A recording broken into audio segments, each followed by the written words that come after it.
It is riddled with holes, yet contains 15 gallons of water and a pint of hydrochloric acid. It has more protein than 70 pounds of peanuts. It has enough carbon to fill 1,000 pencils and enough phosphorus for 3,000 match heads. What sounds like a collection of chemicals in a leaky bag is the most complex structure on our planet, the human body. Happy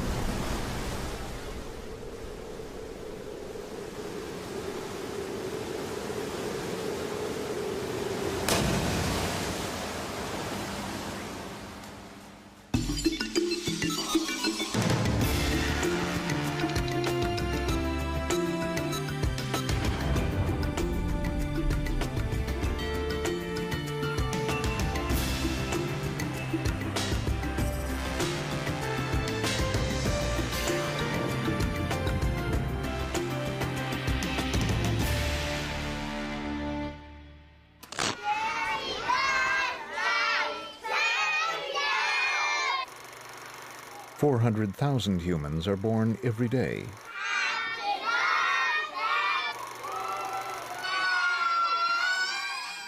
The one thing we all have in common is the amazing machine we all inhabit, the human body.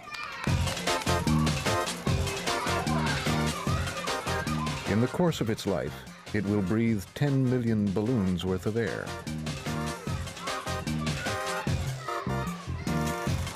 It will process 30 tons of food. And it will secrete 17 gallons of tears. But humans rarely stop to think about the amazing technology behind even the most mundane action.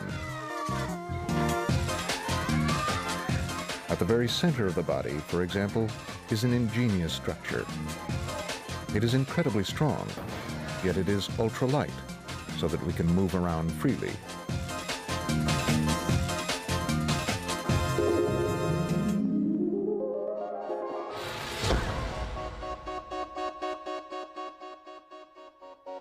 The skeleton is made up of 206 rigid bones. It is a framework that keeps the body upright and forms a protective cage around delicate inner organs.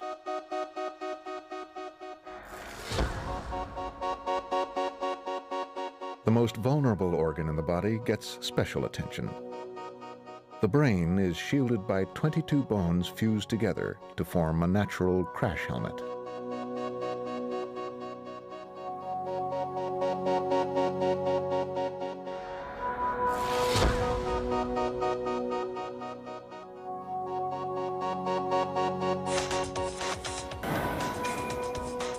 But the strongest bones in the skeleton work the hardest.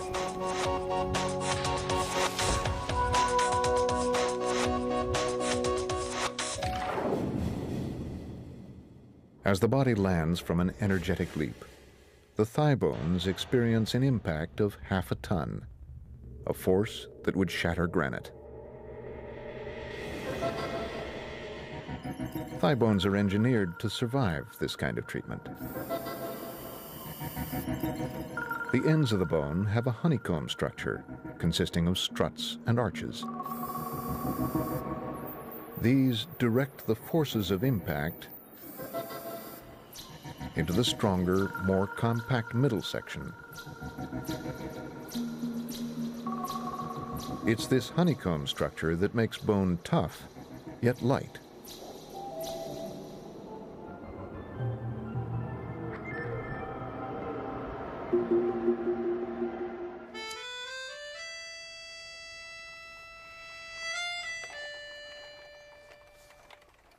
This example of nature's ingenuity inspired an engineer working in Paris in the late 1800s.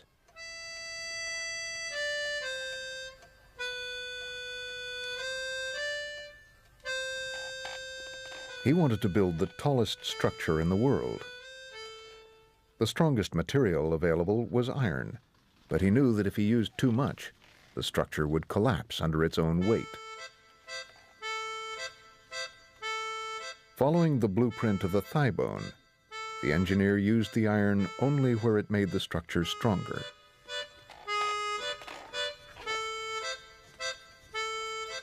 His name was Gustave Eiffel, and his tower became an icon.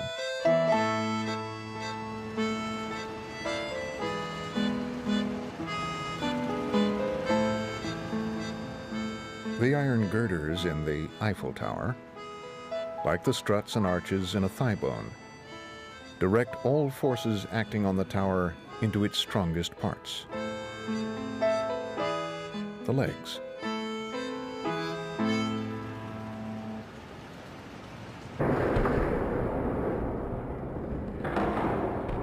But unlike the Eiffel Tower, bones are not rooted to the spot.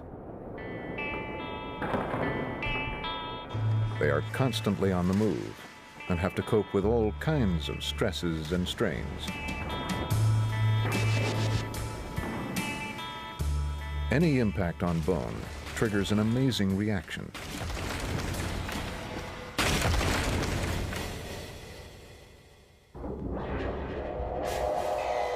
The shock mobilizes an army of microscopic bone-building machines.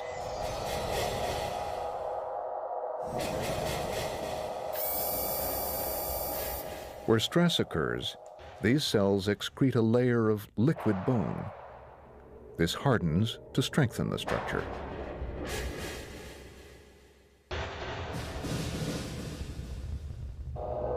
Areas without stress do not need to be so strong. Here, bone-destroying cells use hydrochloric acid to dissolve superfluous bone.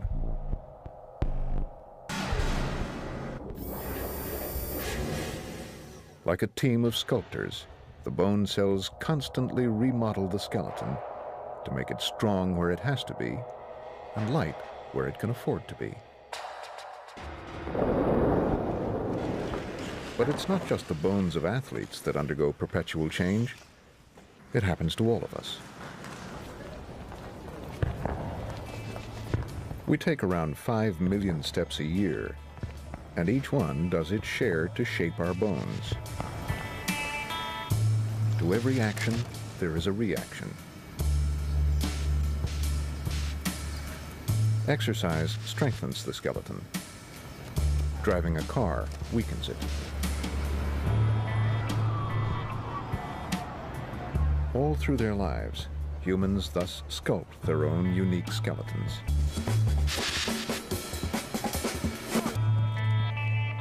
Bone cells work so hard that every person gets a completely overhauled skeleton every 10 years. So whatever age you are, your skeleton can never be more than 10 years old.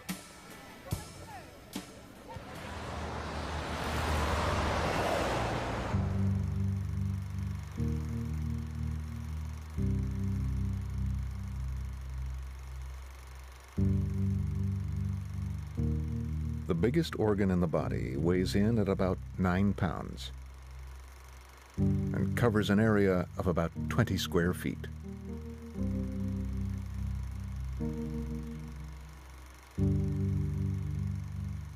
Rubbing it makes it flake off, filling our houses with dust.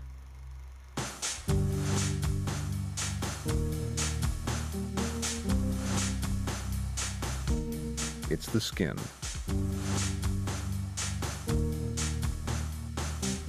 The part of skin you can see is made up of dead cells.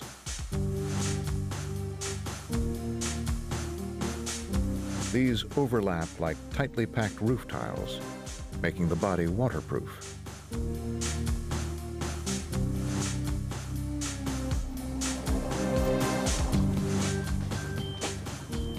Skin stops precious water from escaping and harmful chemicals from entering.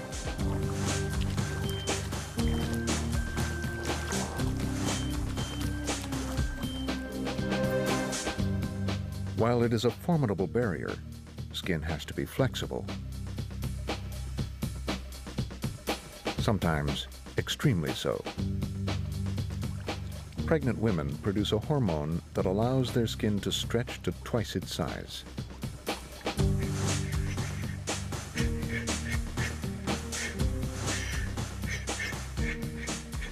But skin is not just an inert coating.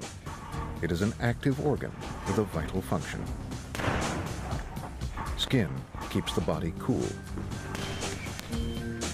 This heat-sensitive camera shows in red and yellow the hottest areas on a body in action.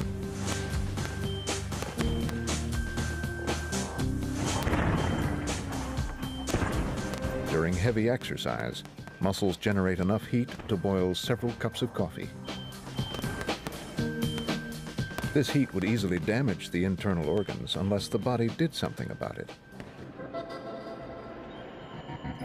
Just below the skin's surface are 3 million temperature control units. These are the sweat glands, each a coiled tube 4 feet long, loaded with liquid. As the body heats up, the tube contracts, squeezing a droplet of sweat out onto the skin.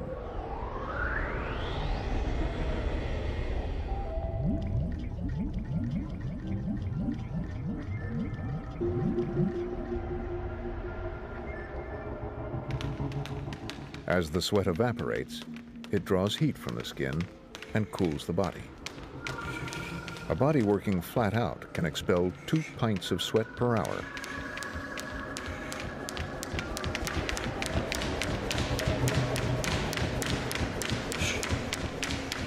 For an organ so packed with such finely tuned technology, skin is surprisingly robust. Woven beneath the surface of skin is a mesh of tough collagen fibers. A strand of collagen is stronger than a steel wire of the same dimensions.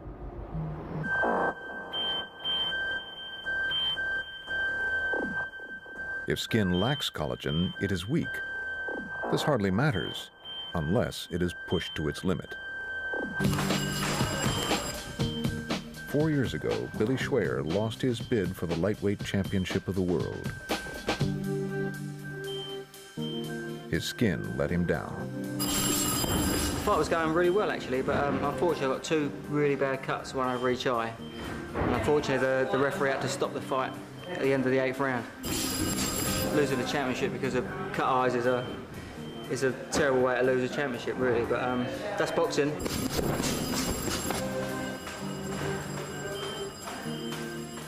Billy has tried to overcome his skin's lack of collagen by enriching his diet with collagen-building supplements and undergoing laser treatments to make his skin stronger. It appears to be working. Billy has not been cut in his last 4 fights, but his skin is about to face its toughest test. World champion Stevie Johnston.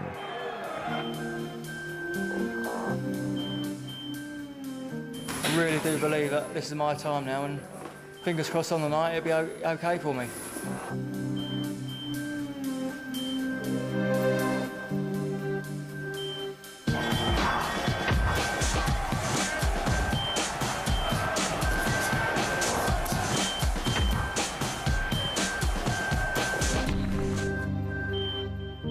In the 3rd round, Billy was cut.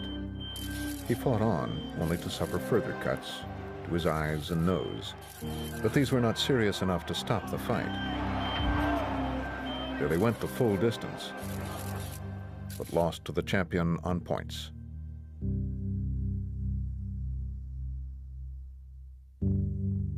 It's hard to imagine, but given time, Billy's cuts will heal. This is what makes skin truly amazing. When skin is cut, hundreds of blood vessels are severed, flooding the wound with blood. This carries the body's healing kit. Small cells called platelets stick to each other and form temporary plugs that slow down the bleeding. Threads of protein form a tight mesh, trapping blood cells. This becomes the scab. The scab contracts, pulling the edges of the wound closer together. Eventually, the scab falls off, leaving behind a strip of new skin.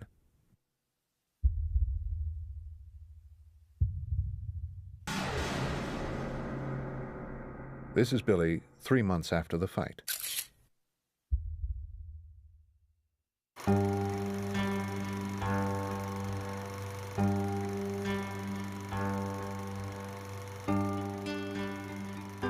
The human body seems to break all the rules of engineering.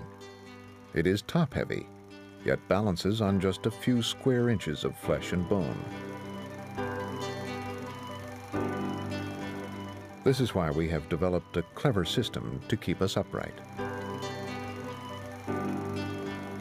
But we have to learn how to use it.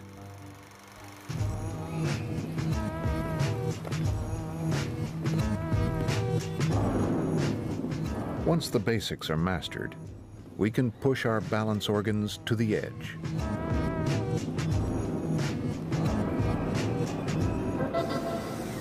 As we bend our limbs, microscopic strain gauges measure the tension in the muscles to make sure we do not lean too far.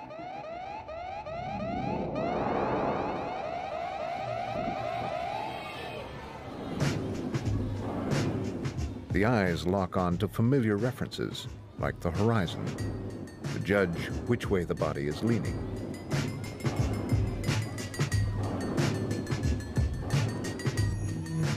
But the most important information for balance control comes from deep inside the skull.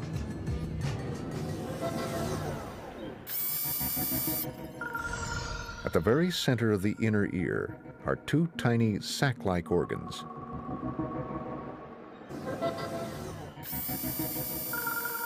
Each sac contains a patch of jelly covered with thousands of tiny crystals. As the head tilts, gravity pulls these crystals toward the ground. The slightest movement of these crystals stimulates nerve cells embedded in the jelly to fire off electrical messages. This tells the brain which way our head is tilting. These organs are so sensitive that we can detect a change in the angle of the head by as little as a few widths of a hair.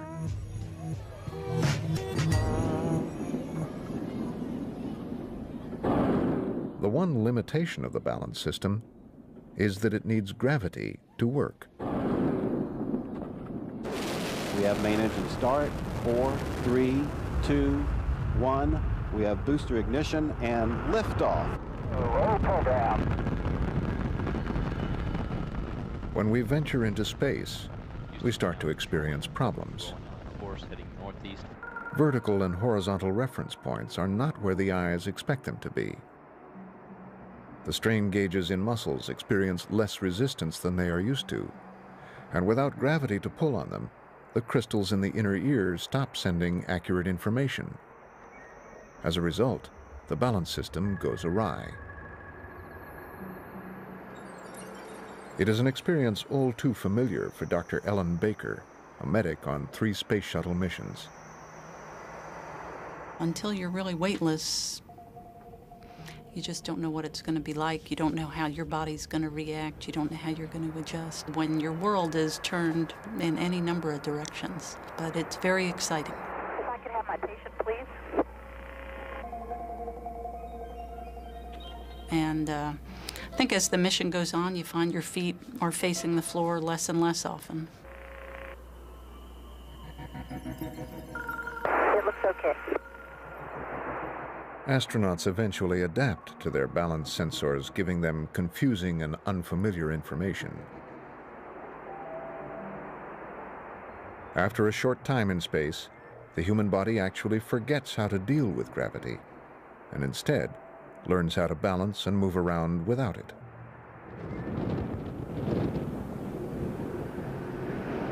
That is a problem when astronauts return to Earth. Touchdown. 1 flawless mission completed. I actually had a harder time coming back than I did going. normal sensations of moving your head don't feel so normal. For example, every time I would turn my head back and forth, I'd feel like my body was translating back and forth. And some people have that same sensation when they pitch their head forward. They feel like they're tumbling. And it probably took me a good 6 or 7 hours to feel like I could walk without making myself sick. I would say virtually everybody has those sorts of problems to a different degree on returning. Astronauts feel a sensation not unlike seasickness when they return to gravity, because the signals from their reawakened ear crystals do not match with what their eyes are telling them. This confuses them and results in disorientation. Every astronaut has some disturbance of balance or gait after return from flight. If you watch them walk around under the shuttle, for instance, as they try to walk around corners, they take it too short and clip their elbow or their knee on the corner. There's a funny illusion that many of them report if they walk upstairs right after space flight. It feels not like they're walking up the stairs, but often like they're pushing the stairs down.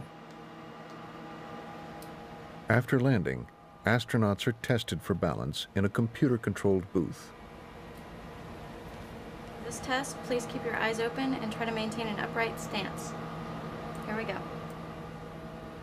Bill Pulaski can move the base plates and the visual surround to assess the performance of each of the balance sensors. You feel like you know where upright is? I think so. I think I'm tilting back right now. And now I feel like I'm about to fall forward.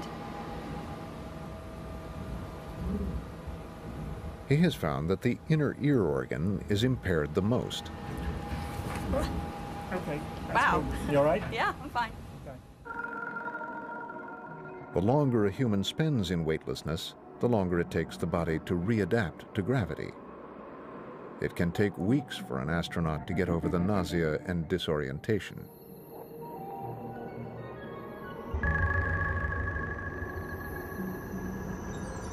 This is a simulation of NASA's latest brainchild, a manned mission to Mars. As soon as they touch down, the crew would have to cope with the planet's gravity, which is only half that of Earth, but enough to cause problems. The kinds of disturbances that they have on landing put them at a higher risk of falling, and if one were to fall and hurt oneself on the Martian surface, then it could disrupt the mission or it could hurt the person for a long period of time. There could be some dire consequences.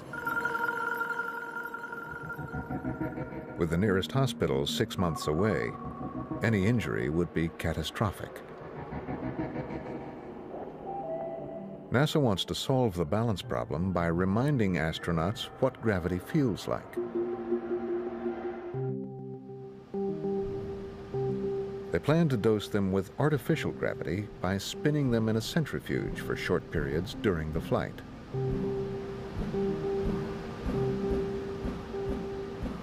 As soon as they land, they would be ready to start work without the risk of disorientation.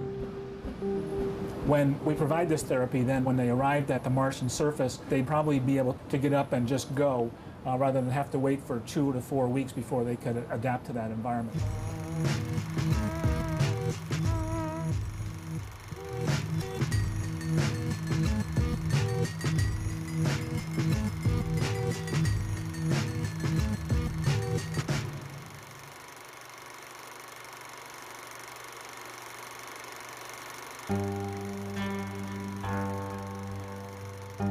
Perhaps the most sophisticated instrument in nature is something we take for granted: the human hand.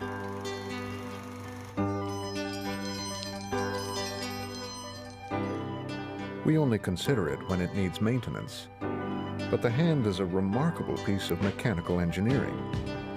It contains more moving parts, controlled by more muscles than any other structure in the body.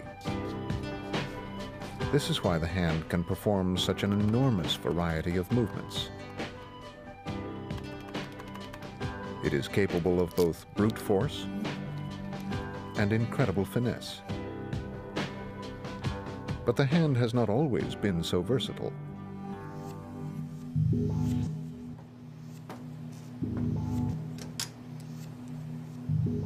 At the University of Arizona, physical anthropologist Dr. Mary Marski is investigating the evolution of the hand. She believes that it was molded by millions of years of practice. 3.5 million years ago, humans learned to stand upright, freeing up their front paws to learn new skills. This is Lucy, our oldest known upright ancestor. The area in Ethiopia where she was discovered was strewn with stones that she may have used as crude tools. All that is now left of Lucy are a few fossilized bones. So in order to find out whether Lucy's hands were equipped to make tools, Dr. Marski had to do some detective work. If you could just go through the motions, see if I have it all in the picture. As an archaeologist goes through the motions required to make a simple prehistoric cutting tool, electrodes fixed to his hand measure which muscles are active. This allows Dr. Marski to pinpoint which muscles Lucy would have required to make such tools. Well, Lucy would have had muscles very similar to ours, probably the same full complement of muscles that we have. And the muscles would have had to have enough leverage so that she could hold on to objects tightly, because in much of tool making, you have to be able to hold the tool with one hand, hit it with another, and prevent them from flipping out of the hand. And the working surface has to be exposed, otherwise you smash your fingers. Apes can hold things very tightly and grasp things very tightly with their fingers, but it covers up the working surface. And so the muscles had to be built a little bit differently.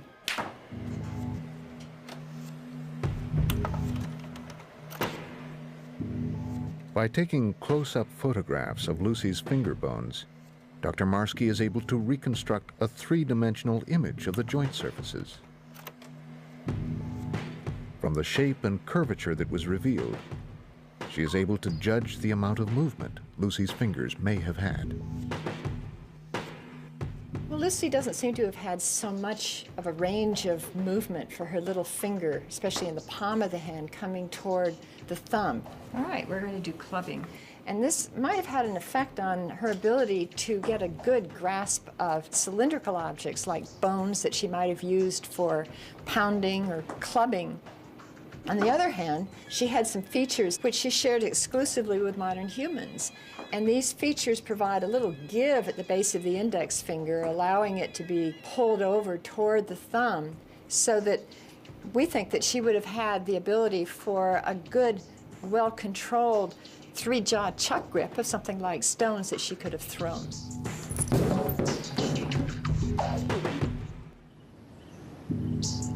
Throwing objects with speed and precision may have been the one thing that gave early humans the edge over other animals.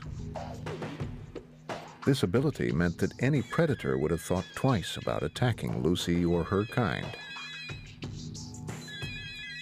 This gave humans the freedom to perfect their manual skills and allowed the hand to evolve.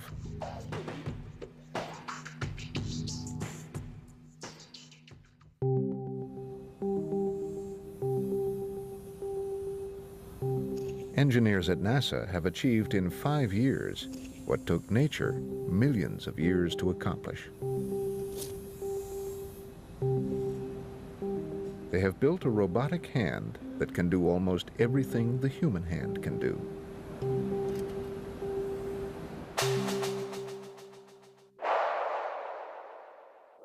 The NASA hand will one day be part of a robotic astronaut that will perform sophisticated maintenance tasks outside spacecraft.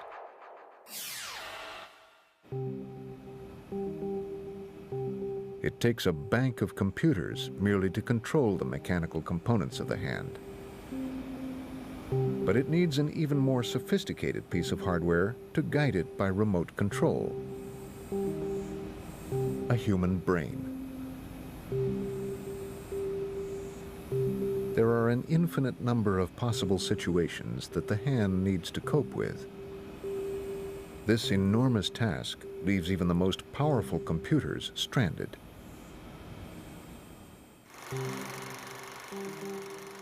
We actually spend most of our early childhood teaching our brains how to control our hands.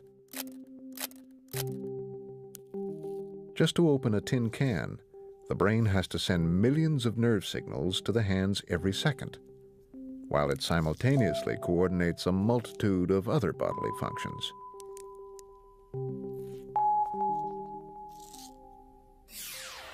The brain can do this because it processes information in a unique way. It splits the workload among its 100 billion cells, each communicating with 10,000 other cells via a network of electrical connections.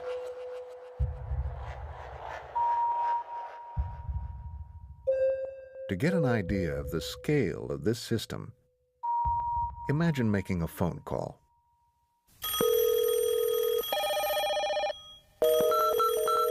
Now imagine making a phone call to everyone you know.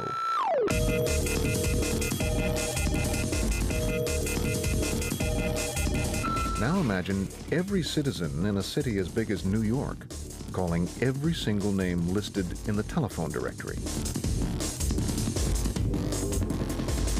What if the same thing was happening in every single city in the world?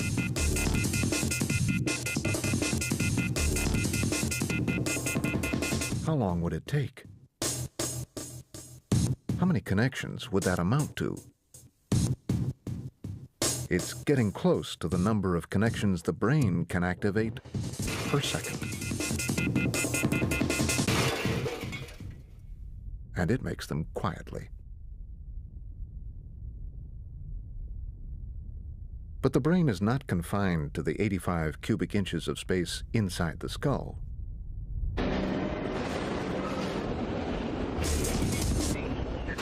The brain is able to reach out and experience the world through the senses.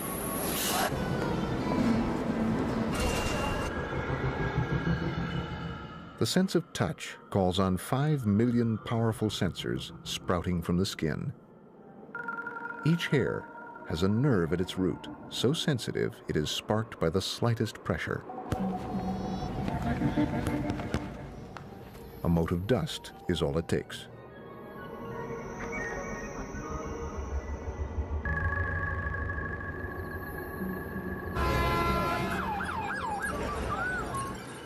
The sense of hearing relies on specially shaped pieces of cartilage attached to the sides of the head.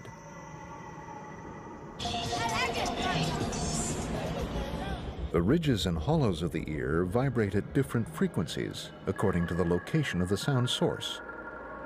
This helps us determine where a sound comes from.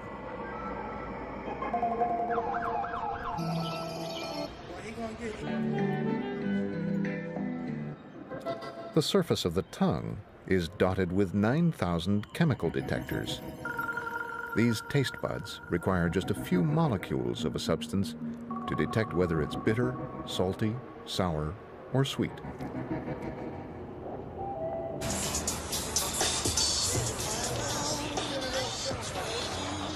The radar net of the senses even extends far beyond the body itself. We can distinguish up to 10,000 different smells, which language is not equipped to describe. How do you describe the smell of a sunny afternoon or a newborn baby?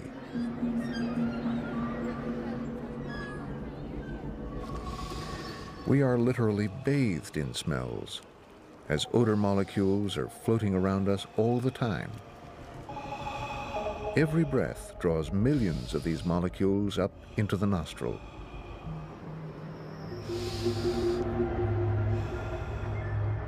The stream of molecules winds its way right up to a small patch at the top of the nose. This area is packed with millions of nerve cells that can register smells. The odor molecules dissolve in the sticky mucus surrounding the tips of these cells. Each nerve ending is studded with tiny receptors that will react to only one specific kind of molecule. Once the odor molecules lock into the correct receptor, they trigger electrical impulses.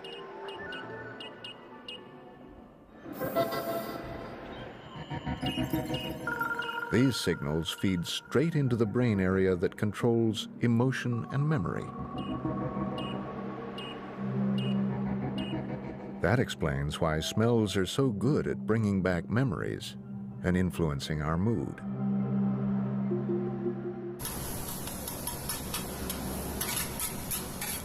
The conscious part of the brain eventually translates all the electric signals from the nose into what we perceive as a smell. So ultimately, we smell with our brains.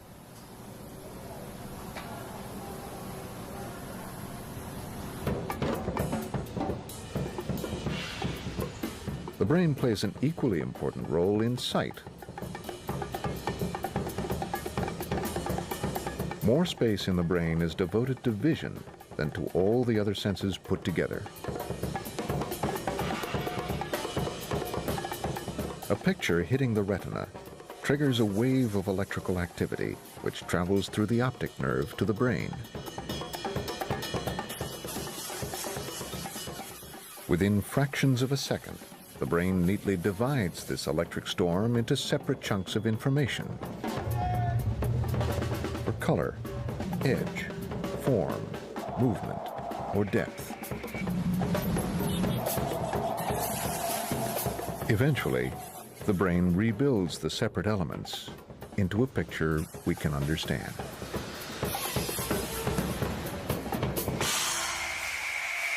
Unless you are blind.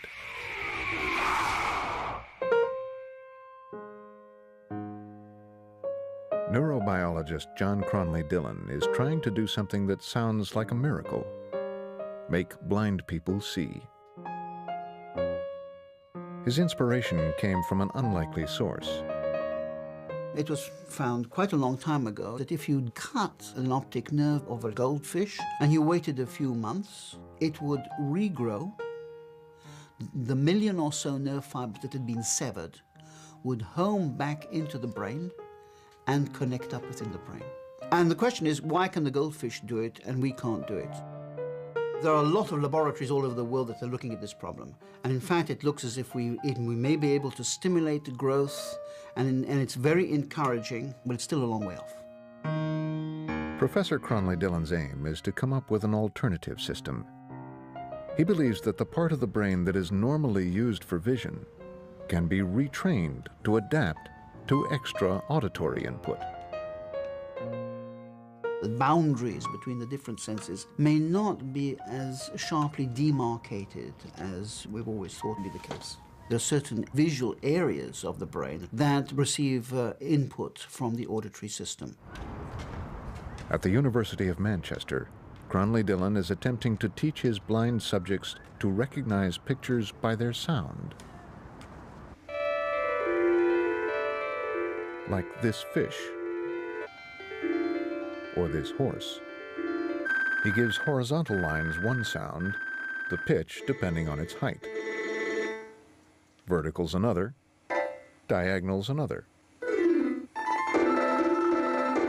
Then if the picture is simplified into a line drawing, it has a characteristic sound.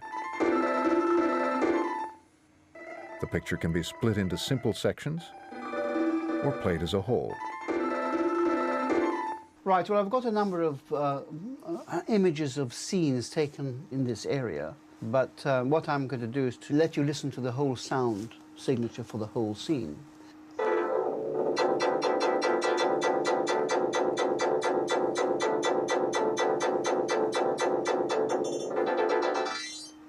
Right, you've heard what I've played, I mean, the whole thing. Yeah. Can you tell me what you think it is?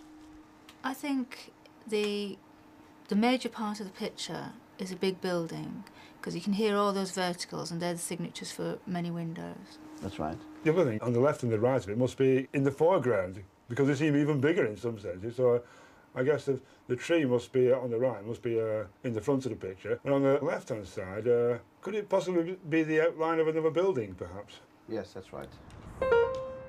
Professor Cronley Dillon's ultimate aim is that the subject would carry a camera attached to a computer, which would simplify scenes and provide the relevant musical signature, acting as an aid like the guide dog or the cane. It's a way of touching the world with you. This is what our eyes do. They're touching the world for you at a distance.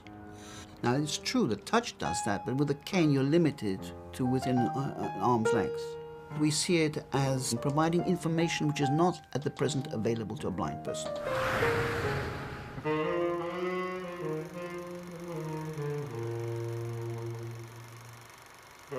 The brain is able to adapt and learn new skills because, unlike the hardware inside a computer, the brain is not set in stone.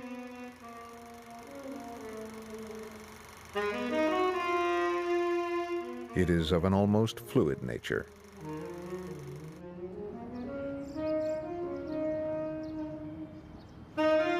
Think of the brain as a pond, and any kind of experience as a pebble hitting the water.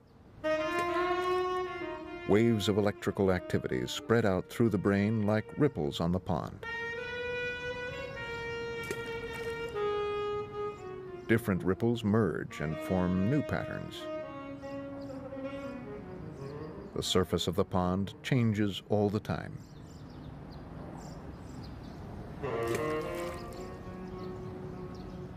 Just like the brain, which is constantly rewiring itself. Every thought, every emotion can create a new connection or strengthen an existing one. This is how we learn.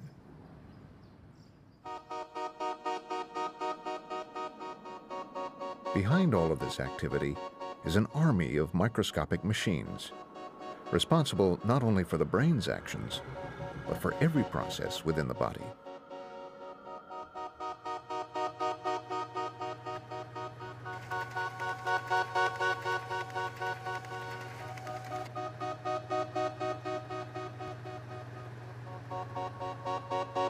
Humans are made up of about 70 million cells. Boyce Rendsburger, science writer turned biologist, has become obsessed with investigating the wonders of the cell. The entire human body is made out of cells or the things that cells have made, such as bone. Skin is made of cells, your heart is made of cells, the muscles that operate the body so that you can move, these things are all made of cells, including the brain itself, which sends electrical signals around from one cell to the other so that we can think. All these different kinds of cells work fundamentally the same way. When you look inside the cell, you see the same kinds of structures.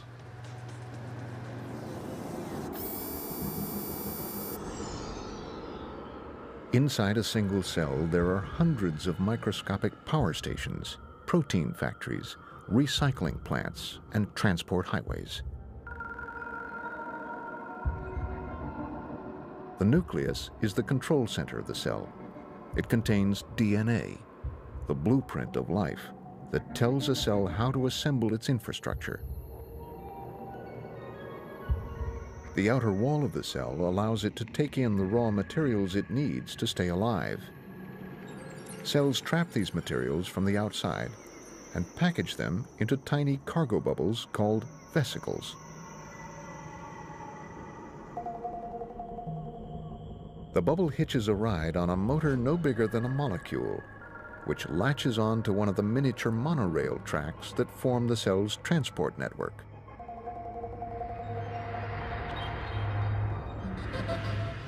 Usually, the bubbles reach their destinations within seconds. But in the biggest cells, which stretch from the spine to the toe, the journey can take 4 days. Each bubble carries a code, a chemical address label that guides it to a particular location. When it reaches its target, perhaps a lysosome, one of the cell's many recycling plants, it hops off the track and empties its cargo. The job of the recycling plant is to break down the delivered raw materials into smaller building blocks, which the cell uses to grow.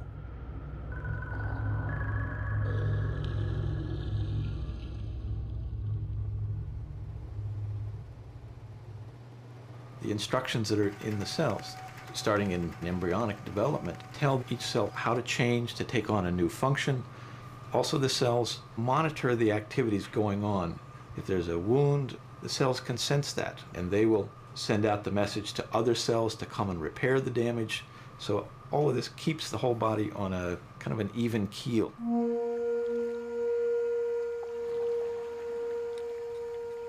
Sometimes, though, our cells don't behave as they're supposed to, and they are unable to repair damage to the body. 10 years ago, outdoors enthusiast Sean Saracen cut his leg. Unfortunately, the wound was inflamed for such a long period of time that Sean's skin cells were not able to grow and heal the wound. It's quite disturbing when you get a wound area of your skin that's not healing like every other part of your body does. You cut your hand, you cut your face, everything grows back when the cells realize that there's been damage done. But in my leg, that wasn't happening. And so they tried a skin graft, which failed. They tried another skin graft, which failed. And so that's why we needed to take some different measures. Sean is one of 3,000 people who have received a revolutionary treatment, a graft of artificial skin.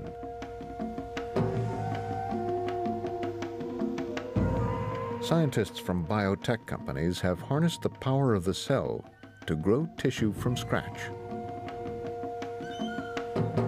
The best cells to use are those from the circumcised foreskins of newborn babies because they multiply rapidly. The cells from just one foreskin can grow a football field's worth of skin.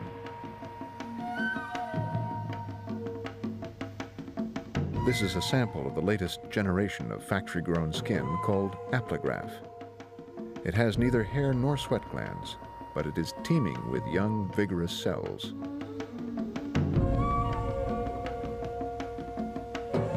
The leg's looking good. It's gotten quite a bit smaller, I think, since your last visit here. I'm going to measure it. It now measures 55 millimeters, so it's healed almost by half in the last month, and it must be 80% healed from when we originally put on the Apligraf, I would say. It's retaught my skin cells to grow, and when they haven't done that for a long time. And it's just been a remarkable process of healing for me.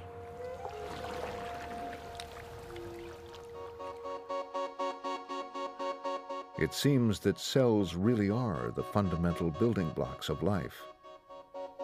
If so, what more can scientists learn about life by studying cells?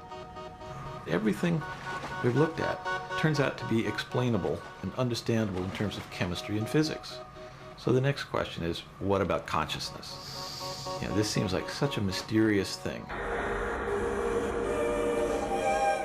Can it be explained through entirely natural processes? Most scientists say yes, of course it can. It's undoubtedly going to be one of the last frontiers in the study of how life works at the most fundamental level. And we may get close to it, we may never get close to it.